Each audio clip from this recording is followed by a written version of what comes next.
करते हैं दोस्तों आपका हमारे चैनल के अंदर। आज हम बात करेंगे बिहार की राजनीति से रिलेटेड है और बिहार की राजनीति के अंदर जिस तरह के हालात इन दिनों पैदा हो चुके हैं असदुद्दीन ओवैसी साहब की बदौलत, तो जेहेतु एक बिहार कितने बीमार, कौन बनेगा मुख्यमंत्री।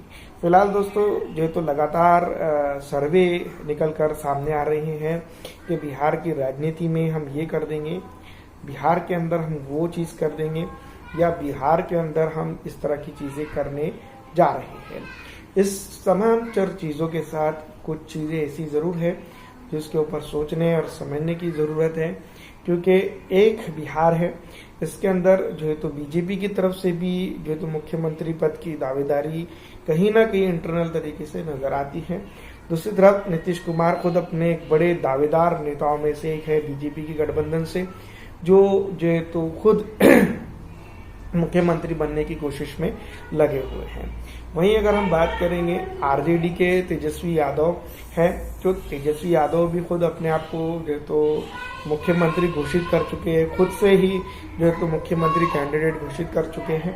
दूसरी तरफ अगर हम बात करें तो तेज प्रताप यादव भी जो है तो अपने गठबंधन के साथ चुनावी मैदान में है, वो भी मुख्यमंत्री बनने का ख्वाब देख रहे हैं। और रही बात जो है तो कई एक अनगिनत अन्य नेता हैं जो उप मुख्यमंत्री बनने का भी ख्वाब बिहार की राजनीति में लगातार देखते आए हैं, देख रहे हैं।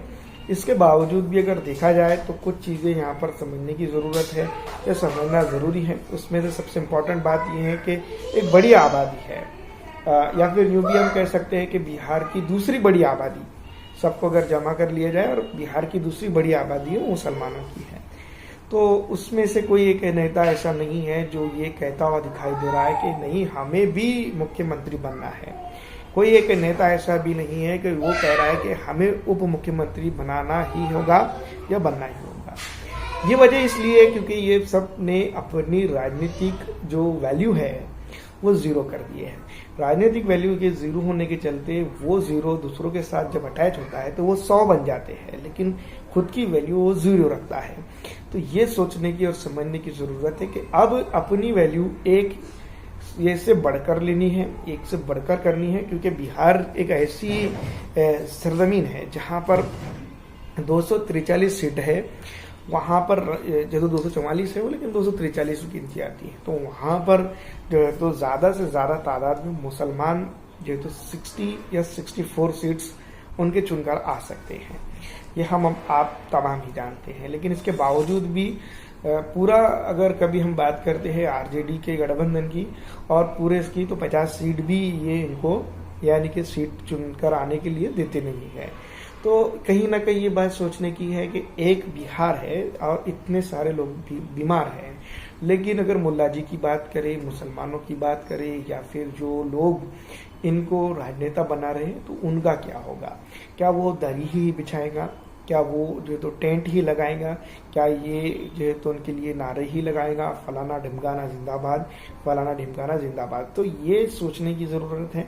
और जो है तो इसके बाद जो है तो हालात जिस तरह के नज़र आ रहे हैं बिहार की राजनीति के अंदर, लगातार जो तो कोई भी आता है ज़मीन सूट कर आता है और वो नेता बन जाता है और वो बोलता है कि मैं मुख्यमंत्री बनूंगा।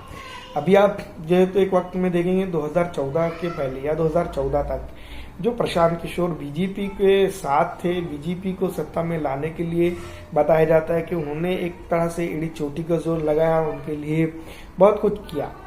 आज अगर देखते हैं तो उनके राजनीतिक स्टैंड इस तरह का है कि उनको खुद को जनाब को जो है तो बिहार का मुख्यमंत्री बनना है। और वो एक स्टेटमेंट ऐसा भी देते हैं कि मुसलमानों की ज़रूरत नहीं पड़ेगी जो है तो इसके अंदर। तो ये सोचने वाली बात है कि इतनी बड़ी आबादी को काट कर जो है तो ये जो है तो किस तरह से मुख्यमंत्री बनेंगे।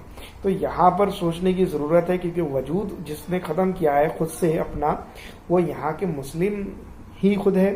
क्योंकि अपनी नेतागिरी चमकाने के चलते इन्होंने जो है तो अपनी खुद की राजनीति को ख़त्म कर दिया है। तो ये आने वाले दिनों के अंदर और भी समझ में आएगा धीरे धीरे। जिस तरह से जो तो नज़र आता है उसको देखते हुए यही लगता है कि आने वाले वक्त में हम देखेंगे कि बिहार की राजनीति के अंदर फिलहाल जिस तरह से जो है तो इतने सारे लोग हैं, वक्त पड़ने पर मुकेश सहनी जी भी जो तो मुख्यमंत्री बन सकते हैं बिहार के। वक्त पड़ने पर तेजस्वी यादव उप मुख्यमंत्री बन जाएंगे, वक्त पड़ने पर तेजस्वी यादव विपक्ष में बैठेंगे, लेकिन एक बड़ी आबादी है जिसको हम कह सकते हैं मुस्लिम, वो कहाँ रहेगा।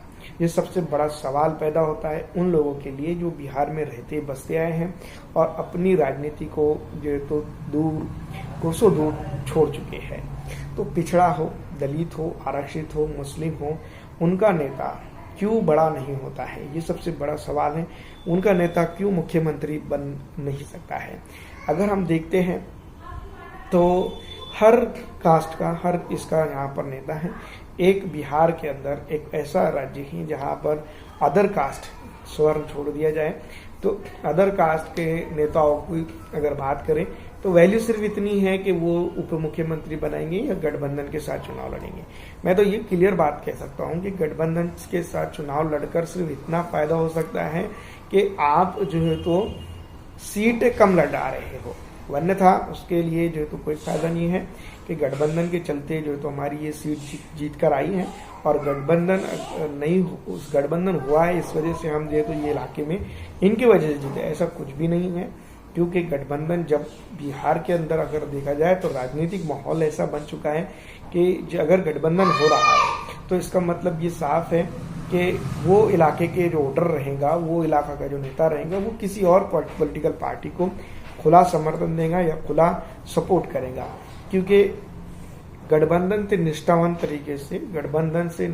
तरीके से सपोर्ट करने वाला आज तक के मैंने अब तक के बिहार की राजनीति के अंदर नहीं देखा है। तो उसमें आप सोचिए कि कौन कहाँ है, क्योंकि वो वक्त देखा है 2020 का हमने कि जब गठबंधन था तो उन्हीं के लोगों ने कुछ वायरल वीडियो भी हुई थी कि मुस्लिम नेताओं को वोटिंग नहीं देना है, मुस्लिम नेताओं को चुनकर नहीं लाना है। इस तरह की कई वीडियो वायरल हुई थी, कई ऑडियोज वायरल हुई थी और कई एक चीजें जो तो वायरल बनकर सामने आई थी। तो बिहार की राजनीति के अंदर जो है तो ये लगातार होते आया है और इस बार भी कुछ इसी तरह के हालात यहाँ पर बन रहे हैं। तो ये सबसे इम्पोर्टेंट चीज़ है कि यहाँ पर क्या हो रहा है और किस तरह हो रहा है। तो एक बिहार है जिसको लेकर लगातार लोग, राजनेता बीमार तो जरूर नजर आते हैं, लेकिन राजनीतिक पकड़ जिन लोगों की है असल में वोटर है। राजनीतिक पकड़ जिनकी हम बात कर रहे हैं वो वोटर ही है असल मायनों में। लेकिन जो तो यहाँ पर सीधी तौर पर सब लोग बीमार हैं कि एक मानसिक गुलाम है, कुछ लोगों को बना दिया गया है कि आपका जो नेता है वो तेजस्वी यादव है या फिर फलाना है या फिर फलाना है।